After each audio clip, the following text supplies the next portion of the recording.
ಎಲ್ಲರಿಗೂ ನಮಸ್ಕಾರ.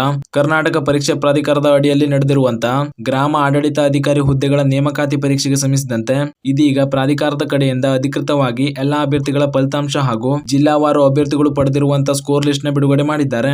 ಅರ್ಜಿ ಸಲ್ಲಿಸಿರುವಂತಹ ಎಲ್ಲಾ ಅಭ್ಯರ್ಥಿಗಳು ಕೆಎ ಅಧಿಕೃತ ವೆಬ್ಸೈಟ್ ನಿಂದ ನಿಮ್ಮ ಫಲಿತಾಂಶ ಹಾಗೂ ನಿಮ್ಮ ಜಿಲ್ಲೆಯಲ್ಲಿ ಅಭ್ಯರ್ಥಿಗಳು ಪಡೆದಿರುವಂತಹ ಸ್ಕೋರ್ ಲಿಸ್ಟ್ ನ ಕೂಡ ಡೌನ್ಲೋಡ್ ಮಾಡ್ಕೊಳ್ಬಹುದು. ಅಭ್ಯರ್ಥಿಗಳು ಫಲಿತಾಂಶ ಹಾಗೂ ನಿಮ್ಮ ಜಿಲ್ಲೆಯ ಅಭ್ಯರ್ಥಿಗಳ ಲಿಸ್ಟ್ ನ ಹೇಗೆ ಡೌನ್ಲೋಡ್ ಮಾಡ್ಕೊಳ್ಬೇಕು ಅಂತ ಅಂದ್ರೆ, ಮೊದಲು ನಿಮ್ಮ ಮೊಬೈಲ್ ನಲ್ಲಿ ಯಾವುದೇ ಬ್ರೌಸರ್ ನ ಓಪನ್ ಮಾಡ್ಕೊಂಡು ಕೆಎ ಹೋಮ್ ಅಂತ ಸರ್ಚ್ ಮಾಡ್ಕೊಂಡು ಸ್ಕ್ರೀನ್ ಮೇಲೆ ಕಾಣ್ತಾ ಇರೋ ಹಾಗೆ ಈ ರೀತಿ ಕೆಎ ಅಧಿಕೃತ ವೆಬ್ಸೈಟ್ ನ ಓಪನ್ ಮಾಡ್ಕೊಳ್ಳಿ.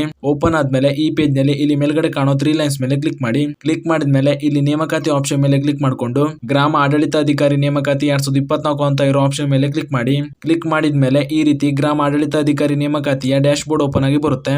ಈ ಪೇಜ್ ನಲ್ಲಿ ನೀವು ನಿಮ್ಮ ಫಲಿತಾಂಶ ಚೆಕ್ ಮಾಡ್ಕೊಳ್ಬೇಕು ಅಂತ ಅಂದ್ರೆ ಇಲ್ಲಿ ಕೆಳಗೆ ವಿಎಒ ತಾತ್ಕಾಲಿಕ ಫಲಿತಾಂಶ ಲಿಂಕ್ ಅಂತ ಇರೋ ಆಪ್ಷನ್ ಮೇಲೆ ಕ್ಲಿಕ್ ಮಾಡ್ಕೊಂಡು ಈ ರೀತಿ ಪೇಜ್ ನ ಓಪನ್ ಮಾಡ್ಕೊಳ್ಳಿ ಮತ್ತು ಇಲ್ಲಿ ನಿಮ್ಮ ಅಪ್ಲಿಕೇಶನ್ ನಂಬರ್ ಹಾಗೂ ಡೇಟ್ ಆಫ್ ಬರ್ತ್ ನ ಎಂಟರ್ ಮಾಡಿ ನಿಮ್ಮ ರಿಸಲ್ಟ್ ನ ನೋಡ್ಕೊಳ್ಳಿ. ಅದೇ ರೀತಿ ನಿಮ್ಮ ಜಿಲ್ಲೆಯ ಜಿಲ್ಲಾವಾರು ಅಭ್ಯರ್ಥಿಗಳ ಲಿಸ್ಟ್ ನ ಡೌನ್ಲೋಡ್ ಮಾಡ್ಕೊಳ್ಬೇಕು ಅಂತ ಅಂದ್ರೆ ಈ ಪೇಜ್ ನಲ್ಲಿ ವಿಎಒ ತಾತ್ಕಾಲಿಕ ಜಿಲ್ಲಾ ಪಟ್ಟಿ ಅಂತ ಇರೋ ಆಪ್ಷನ್ ಮೇಲೆ ಕ್ಲಿಕ್ ಮಾಡ್ಕೊಂಡು ಇಲ್ಲಿ ನಿಮಗೆ ಯಾವ ಜಿಲ್ಲೆಯ ಅಭ್ಯರ್ಥಿಗಳ ಲಿಸ್ಟ್ ಬೇಕೋ ಆ ಜಿಲ್ಲೆಯ ಮೇಲೆ ಕ್ಲಿಕ್ ಮಾಡ್ಕೊಂಡು ಈ ರೀತಿ ಜಿಲ್ಲಾವಾರು ಅಭ್ಯರ್ಥಿಗಳ ಸ್ಕೋರ್ ಲಿಸ್ಟ್ ನ ಡೌನ್ಲೋಡ್ ಮಾಡ್ಕೊಳ್ಬಹುದು.